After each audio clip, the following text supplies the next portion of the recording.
एक काल चक्र होता है, एक पूरा जीवन चक्र जो होता है, उसको जो है अरियारी के टैलेंटेड लोगों ने मतलब कुछ दिनों में ही समेट के रख दिया।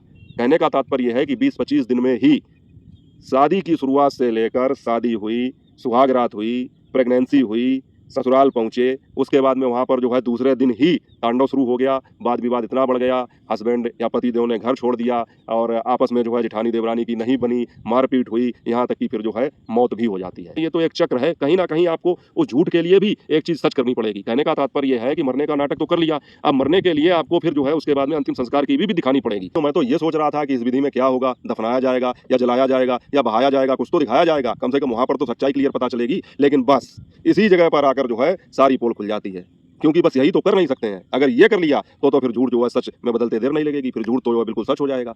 एक तरफ तो शिवानी, मुझे तो उस बेचारी के लिए बहुत अफ़सोस होता है कि वो अपनी पूरी ताकत झोंके दे रही है, अपना 100% दे रही है, अपने गाँव का, अपने गाँव के लोगों का नाम रोशन करने में। और वो इतनी मेहनत करके, खींच-खींच के, तिल-तिल करके जब नाम को ऊँचा करती है और इन लोगों को 1 सेकंड नहीं लगता 4 फुट ज़मीन के अंदर गाड़ देते हैं। गन्ने के खेत को उखाड़ी कहते हैं देहाती भाषा में। तो वहाँ पर जाकर फिर ये लगता है कि कौन-सा गन्ना तोड़ूँ और कौन-सा गन्ना छोड़ूँ। कभी गलत का साथ देने वाले, कभी गलत का साथ देने वाले और अच्छे लोगों को गलत बोलने वाले, अगर आज अपने मतलब के लिए अच्छा बन रहे हैं, तो इतनी जल्दी उन पर मैं तो विश्वास नहीं करूँगा। Hello YouTube family, welcome back to my YouTube channel. स्वागत है आप सबका फिर से मेरे एक और नए वीडियो में। मैं हूं अमित और आप देख रहे हैं आप सबका अपना YouTube channel Amit Sangeeta blog. और दोस्तों, मेरे सोशल मीडिया के जीवन में या कहें यूट्यूब के जीवन में ऐसा पहली बार हुआ है कि इतने दिनों तक मैं यूट्यूब से दूर रहा या मैंने कोई वीडियो नहीं डाला। आज जब मैं ये वीडियो शुरू कर रहा हूँ तब पूरे 4 दिन और 21 घंटे हो चुके हैं। 4 दिन और 21 घंटे के बाद में मैंने ये वीडियो शूट किया। पिछले 4 दिन या लगभग कहें थोड़ी देर बाद 5 दिन तक मैं यूट्यूब से क्यों दूर रहा, क्या वजह थी, वो सारी चीज़ें फिर बताऊंगा आपको कभी। और इतना समझ लीजिए, बस थोड़ा अस्वस्थ था और कुछ ऐसे ज़रूरी काम थे जो निपटाने थे और व्यस्तता इतनी ज़्यादा थी कि समय नहीं मिल पाया। लेकिन साथियों, इस बीच जो है मैंने ये अच्छी तरह रियलाइज़ किया और महसूस किया कि आप लोगों ने मुझे बिल्कुल याद नहीं किया।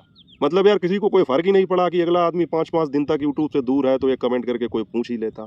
इसके अलावा जितने भी मेरे रिएक्शन चैनल वाले भाई-बहन हैं, उन्होंने भी कोई आश्चर्य व्यक्त नहीं किया कि आखिर एक बंदा जो पर डे वीडियो डालता था और कभी भी ऐसा नहीं हुआ कि मतलब इतने दिन तक यूट्यूब से दूर रहा हो और फिर अचानक से 4-5 दिनों के लिए गायब हो गया, तो किसी ने कोई ज़िक्र भी नहीं किया, किसी ने ये पूछा भी नहीं कि आखिर अमित भाई कहाँ चले गए। इससे पता चलता है कि दुनिया कितनी बड़ी है और लोगों के पास कितना मतलब कहना चाहिए अपना ही समस्याओं का भंडार है कि दूसरे के विषय में कोई क्या याद करे। खैर कोई बात नहीं, हम भी आ गए बेशर्मों की तरह। अब आप नहीं याद करेंगे तो क्या है, हम तो ज़बरदस्ती फिर याद दिलवाएँगे कि भैया हम भी हैं इधर, हमें ना भूल जाना। और दोस्तों, सोशल मीडिया पर तो इस समय इतनी खींचतान है, मारा-मारी है, भयंकर बवाल मचा हुआ है। और जब मैंने अपना लास्ट वीडियो डाला था तो वो उस समय टॉपिक वो चल रहा था, गाली-गलौज वाला, धमकियों वाला। तो अब तो समझ में नहीं आ रहा है कि आज 5 दिन बाद वीडियो डाल रहा हूँ तो कहाँ से शुरू करूँ। मतलब मैंने तो बहुत सारे वीडियो देखे ही नहीं, क्या किया, क्या हुआ, क्या नहीं हुआ, कुछ पता ही नहीं है। मैंने तो बस आज ये वीडियो इसलिए बनाया कि आप लोगों को जो है मैं बता सकूँ कि मैं अभी हूँ। ऐसा नहीं है कि मैं कहीं चला गया हूँ या मैंने यूट्यूब छोड़ दिया है। तो मैंने सोचा एक वीडियो बना के तो पहले डालूँ, शुरुआत करूँ, क्योंकि मेरी आदत है साथियों कि अगर मैं एक दिन भी कैमरे के सामने नहीं आता हूँ तो फिर ये लगता है कि जैसे मैं सब कुछ भूल गया, सब बिल्कुल शुरू से कर रहा हूँ और यहाँ पर तो 5 दिन का गैप होने जा रहा है। तो फिर वो चीज़ें कैसे हो सकती हैं साथियों? तो इसलिए मैंने सोचा कि मैं वीडियो डाल दूँ। और आप लोग सोच रहे होंगे क्या एक शॉर्ट वीडियो भी नहीं डाला गया? तो साथियों, एक शॉर्ट वीडियो अभी मैंने थोड़ी देर पहले डाला है और उस पर भी मैंने कुछ बताया नहीं है। बस दिल में एक सुबह से ही ख्याल आ रहा था फ़िल्म नमकीन के गाने का, किशोर कुमार जी की आवाज़ में। तो मैंने सोचा चलो इस पर ही एक छोटा-सा शॉर्ट बनाया जाए, क्योंकि मुझे इन चीज़ों का बहुत शौक है, तो मैंने वही बना के डाल दिया। और साथियों, इस समय अरियारी में तो ऐसा कुछ चल रहा है कि भाई जिनका विषय चल रहा है उनका तो मैंने वीडियो ही नहीं देखा, बस थोड़े 2-4 शॉर्ट वीडियो देखे, क्योंकि कुछ तो बात करनी थी आपसे। तो पता लगा है साथियों कि एक काल चक्र होता है, एक पूरा जीवन चक्र जो होता है, उसको जो है अरियारी के टैलेंटेड लोगों ने मतलब कुछ दिनों में ही समेट के रख दिया। कहने का तात्पर्य है कि 20-25 दिन में ही शादी की शुरुआत से लेकर शादी हुई, सुहागरात हुई, प्रेगनेंसी हुई, ससुराल पहुँचे, उसके बाद में वहाँ पर जो है दूसरे दिन ही तांडव शुरू हो गया, वाद-विवाद इतना बढ़ गया, हस्बैंड या पति-देव ने घर छोड़ दिया और आपस में जो है जेठानी-देवरानी की नहीं बनी, मार-पीट हुई, यहाँ तक कि फिर जो है मौत भी हो जाती है। और सोशल मीडिया पूरा इन्हीं खबरों से भरा पड़ा है, जो कि अब क्या कहें साथियों एक आदमी बेवकूफ़ बनाने पर आमादा है और हम लोग हैं बेवकूफ़ बनते जा रहे हैं, या गए पूरी सोशल मीडिया बेवकूफ़ बनती जा रही है। सभी को जैसा दिखाया जा रहा है सभी वैसा देख रहे हैं। अब क्या करें, मजबूरी है भाई, क्योंकि लोगों को मज़ा इसी चीज़ में आता है। रोचकता जिसमें होती है, भले ही वो झूठ परोस रहे हों, फ्रॉड कर रहे हों, फ़रेब कर रहे हों, लेकिन उससे मतलब नहीं है, देखेंगे। और उनका तो शुरू से ही यही रहा। बस मुझे लगता ये है कि इनका ये कंटेंट देखकर मुझे केवल एक बात याद आ गई। अभी कुछ समय पहले की ही बात है कि जब इनकी लड़की की डेथ हुई थी, उससे पहले भी व्यूज़ के लिए इतना ज़्यादा एक बीमार लड़की को लेके नाटक किया गया, ड्रामा किया गया कि आखिरी में वो घटना सत्य हो गई। और यहाँ पर तो देखिए, जीने से लेकर मरने तक सारी चीज़ें जो हैं, कितनी चतुराई से या कहें कुछ ओवर एक्टिंग से दिखाई जा रही हैं। इनको ये लगता है कि लोगों को समझ में नहीं आ रहा है कि ये सब व्यूज़ के लिए हो रहा है, और मरने तक का जो है दृश्य। जबकि हम लोग ये सोचते हैं कि अगर कोई मजाक में भी ऐसी बात कह देता है तो हम ये कहते हैं कि ऐसा नहीं बोलना चाहिए, ये चीज़ें अच्छी नहीं होती हैं, ये शुभ नहीं होता है, लेकिन वो भी दिखा रही हैं। अब ऐसा ना हो कहीं कि भगवान को ज़्यादा याद करते करते कहते हैं ना, कहीं भगवान ने याद कर लिया तो लेने के देने पड़ जाएंगे। मोदी जी का डायलॉग, यहाँ तो लेने के देने पड़ गए, तो कहीं वैसा ना हो जाए। मतलब अब मैं तो इस चीज़ का इंतज़ार कर रहा था। मैंने और बहुत सारी जो है रीलें फिर स्क्रॉल करके देखी इंस्टाग्राम पर भी और यूट्यूब पर भी, कि जब यहाँ तक बात पहुँच गई है, मरने तक नौबत पहुँच गई है, मर गई हैं, ऑलरेडी मर गई हैं, तो अब फिर शमशान घाट की देरी थी, केवल वही दृश्य और फिल्माया जाना बाकी था। भाई झूठ भी आप कब तक बोलेंगे? झूठ बोलते जाएँगे, बोलते जाएँगे, बोलते जाएँगे, ये तो एक चक्र है। कहीं न कहीं आपको उस झूठ के लिए भी एक चीज़ सच करनी पड़ेगी। कहने का तात्पर्य ये है कि मरने का नाटक तो कर लिया, अब मरने के लिए आपको फिर जो है उसके बाद में अंतिम संस्कार की भी दिखानी पड़ेगी। तो साथियों, मैं तो ये सोच रहा था कि इस विधि में क्या होगा, दफनाया जाएगा या जलाया जाएगा या बहाया जाएगा, कुछ तो दिखाया जाएगा, कम से कम वहाँ पर तो सच्चाई क्लियर पता चलेगी। लेकिन बस इसी जगह पर आकर जो है सारी पोल खुल जाती है, क्योंकि बस यही तो कर नहीं सकते हैं। अगर ये कर लिया तो फिर झूठ जो है सच में बदलते देर नहीं लगेगी, फिर झूठ तो जो है बिल्कुल सच हो जाएगा। तो मैं तो इंतजार करता रह गया, लेकिन वो दृश्य को भी आया ही नहीं, और बाद में पता चला कि बस वो तो बेहोश थी और वो अस्पताल में पहुंच गई। तो ये चीज़ें साथियों, अच्छा एक चीज़ की तो भाई तारीफ करनी पड़ेगी। पता नहीं साला दुनिया में मैं ही इतना आलसी आदमी हूँ कि मुझे तो सोचने में भी आलस लगता है, और ये लोग तो करने में भी इनको कोई संकोच नहीं होता है। भाई देखिए कितना परफेक्टली शुरुआत से, शादी से लेकर और अभी तक का, मतलब कितना परफेक्ट तरीके से कर रहे हैं, और कितने सारे लोग शामिल हो रहे हैं। सभी एक्टर हैं, रोने वाले, गाने वाले, शादी में शामिल होने वाले, सब एक्टर हैं। लेकिन पोल सबकी खुल गई है, क्योंकि जो है जिसको इन्होंने स्ट्राइक दी थी वो लड़का जो है बराबर इनकी पोल खोल रहा है, और इन्होंने मरने का नाटक किया। उसने एक रील डाल के, वो जो किन्नर हैं उन्होंने, जिनको ये बुआ बुआ कहते हैं, उनका जो रील डाला है उससे पता चल गया है कि ये उनसे रिक्वेस्ट करती नजर आ रही हैं कि आप बताना नहीं कहीं, मतलब ये नाटक जारी रहने देना और व्यूज आ जाएं। तो मतलब वो इनकी पोल खोल रहा है। तो सारी चीज़ें कितनी परफेक्ट तरीके से, मैं तो उस टाइम पे देख रहा था जब शादी का इनका जब नाटक चल रहा था, तब घर पर जो है जब वो लड़के ने वीडियो बनाया था तो वहाँ पर जो है टेंट का सामान पड़ा हुआ था। मतलब ये इन चीज़ों का भी ध्यान रखा गया था। ये करना भी भाई कमाल ही है, तारीफ़े काबिल काम है कि इतना जो है माहिन तरीके से ध्यान रखा गया हर चीज़ का। लेकिन फिर भी वही बात है कि झूठ को कितना भी परफेक्ट तरीके से आप बोलिए, वो एक शेर याद आ गया कि चाहे लाख जड़वा दो झूठ को सोने के आईने में, ऐसे करके था कि चाहे लाख जड़वा दो झूठ को सोने के आईने में, लेकिन आईना कभी झूठ नहीं बोलता। इस तरीके से तो कोई शेर था, मैं भूल गया हूँ, लेकिन उसका भाव ये था कि आप झूठ को कितना भी अच्छे तरीके से पेश करिए, लेकिन वो पकड़ में आ ही जाता है। तो साथियों, एक तरफ तो शिवानी, मुझे तो उस बेचारी के लिए बहुत अफसोस होता है कि वो अपनी पूरी ताकत झोंके दे रही है, अपना 100% दे रही है, अपने गांव का, अपने गांव के लोगों का नाम रोशन करने में।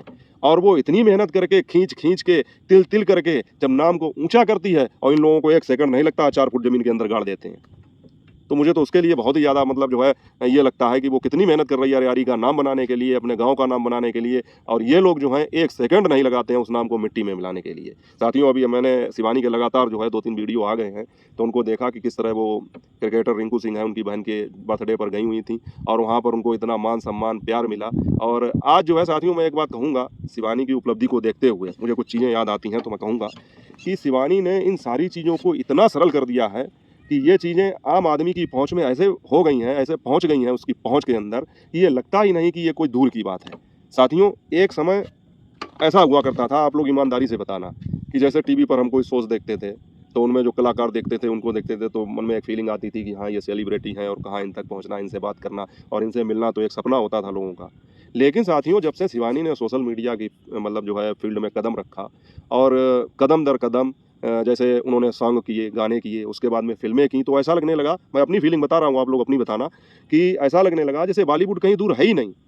भाई हमें लगता है हमारी पहुँच शिवानी तक है, और शिवानी की पहुँच बॉलीवुड में है, तो ऐसा लगता है कि बॉलीवुड कहीं दूर है ही नहीं। शिवानी जब बिग बॉस के अंदर पहुँची तो ऐसा लगा कि तो अपने घर का शो है।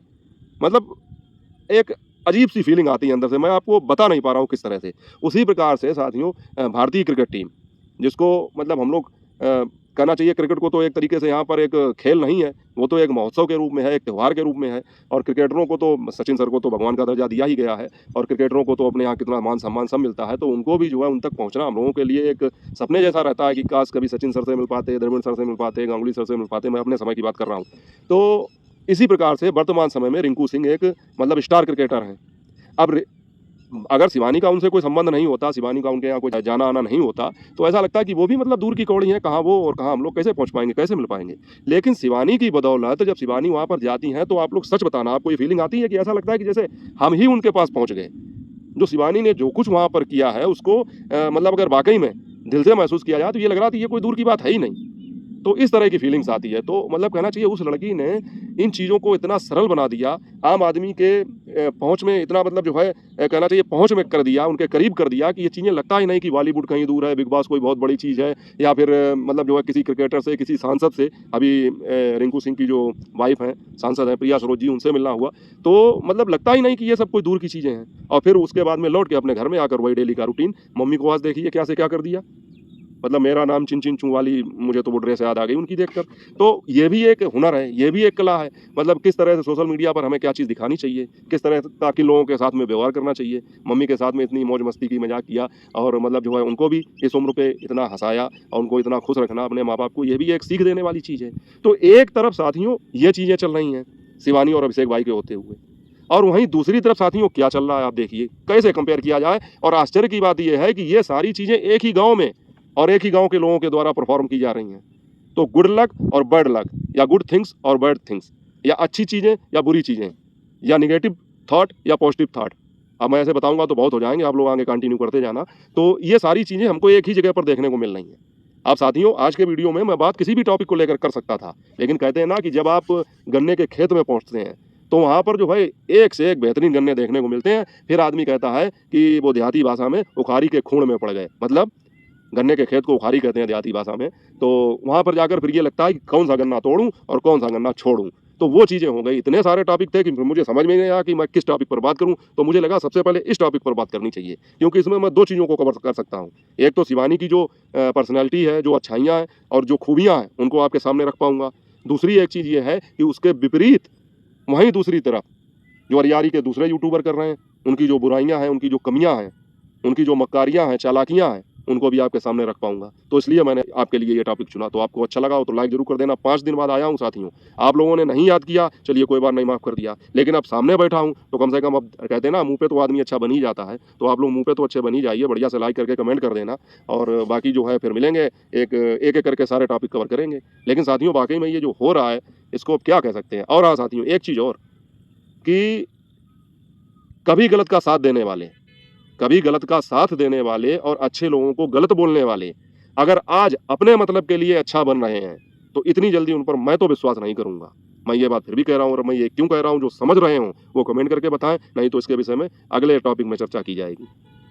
तो साथियों मिलते हैं आपसे अगले टॉपिक के साथ अगले वीडियो में। तब तक अपना और अपनों का ख्याल रखना। जय हिंद, वंदे मातरम।